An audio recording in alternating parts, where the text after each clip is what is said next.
To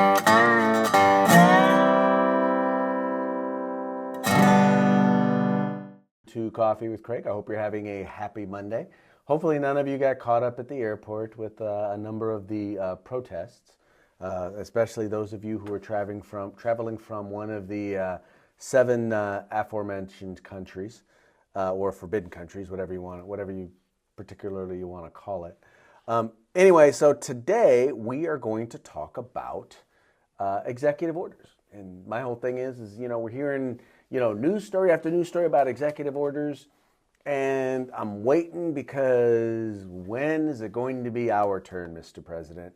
We're ready. We're ready to be controversial once again, right? So it's time to whip out that pen and start writing some of those executive orders. Now, I realize that, and you've heard me say this, a lot of the things that we want to have the president do are things that are going to have to be done in Congress, or things that are going to have to be done in the courts, or are going to have to be, when I say done in the courts, I mean we're going to need the president to act on presidential appointments in order to make sure that we have justices that will, in fact, support our right to keep and bear arms. But there are, in fact, some things that the president can do via executive order. And actually, I was reading in Ammo Land, Gun Owners of America had actually put out an article talking about some of the things that the president can do. So I wanted to share with you some of the things that I noted from that piece.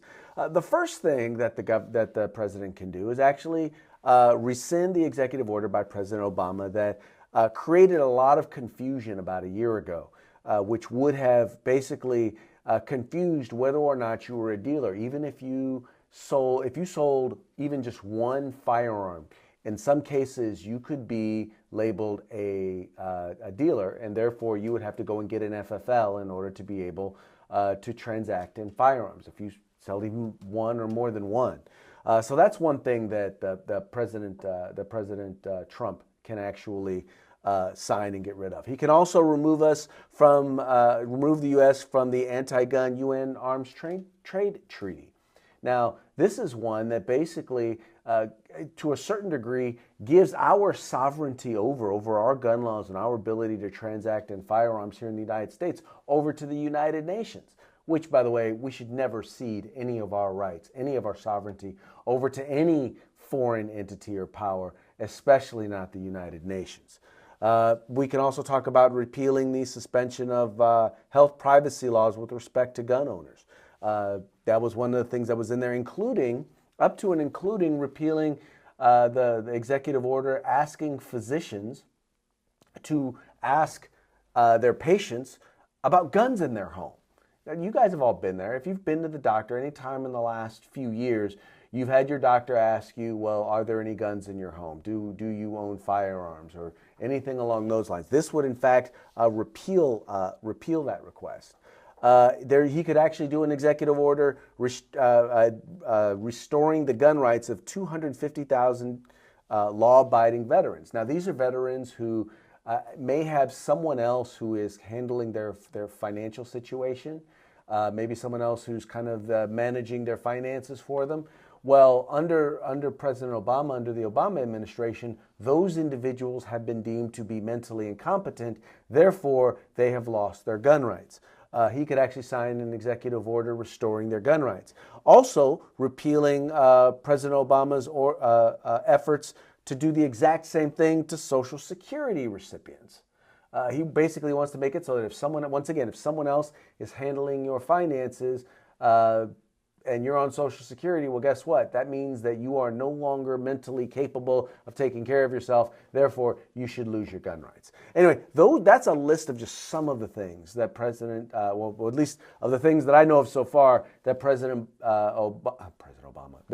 Trump can do to actually help restore and advance gun rights. And obviously, we've talked about it. 100 judges in 100 days, starting with the Supreme Court justice, which it appears that he's kind of narrowed it down to 3. Maybe we'll talk in a future coffee about those 3 potential justices. Or actually, I hear there's going to be an announcement later today as to who his actual choice is. But we'll see about that.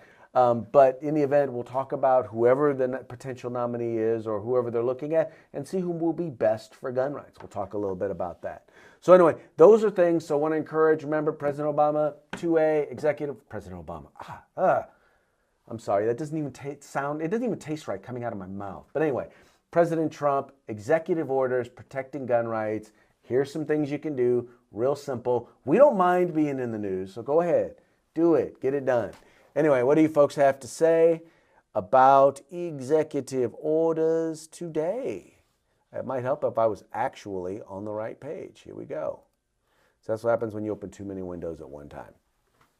All right, one thing about executive orders, if the law's on the books, orders just highlights that said law. So the unconstitutional executive order to take away gun rights cannot be enforced as law on the books. Yes, you're right, it cannot be enforced, but the problem is right now, individuals have to go to court in order to fight against that executive order because it's being implemented with the force of law. So you have to actually go to court and have it deemed unconstitutional or at the very least unlawful. By writing the executive order, then that would eliminate the ability or the need for someone to have to go to court to prove that that it's unlawful, because then it won't be an executive order, won't be law. Would any of these executive orders help us in getting rid of California handgun roster? Unfortunately, not. What's happening right now is once again things going through the courts. There is a challenge to the roster right now that is going through the courts.